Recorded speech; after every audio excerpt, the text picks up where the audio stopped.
berbicara tentang bangkit dari keterpurukan.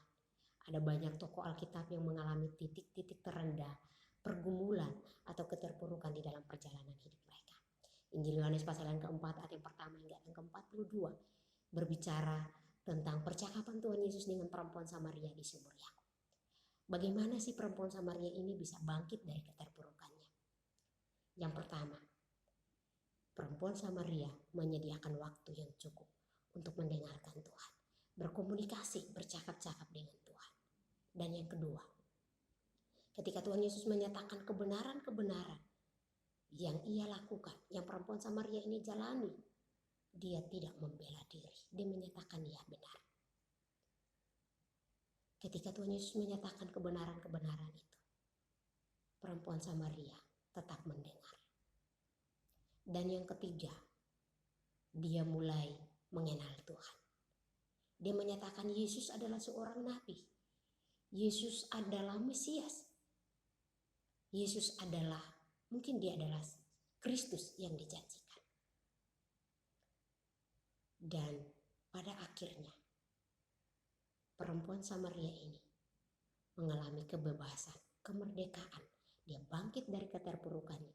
Dia yang tadinya tidak mau bertemu dengan seorang pun dalam perjalanan dia ke sumur Yakub itu.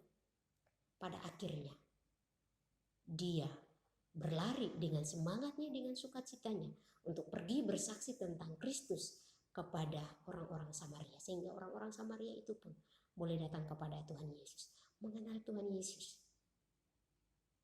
Saya tidak tahu titik terendah apa yang sedang kita alami saat ini, yang rekan-rekan alami saat ini. Tapi satu hal yang pasti, bahwa Tuhan Yesus ada di dalam segala musim kehidupan kita. Dia ada di dalam titik terendah kita sekalipun, untuk menyatakan kepada kita jalan keluar, untuk menawarkan kepada kita kebebasan dan kemerdekaan di dalam Kristus. Asalkan kita mau. Yang pertama, menyediakan waktu kita yang cukup, waktu yang khusus untuk ada di dalam hadirat Tuhan.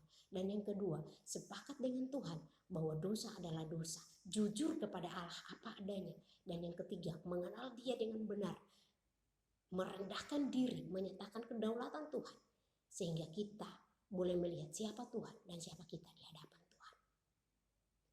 Jangan datang kepada Tuhan dengan terburu-buru, tetapi biarlah kita punya waktu yang cukup ada di dalam hadirat Tuhan. Berapa lama waktu yang teman-teman, rekan-rekan berikan tiap-tiap hari untuk ada di dalam hadirat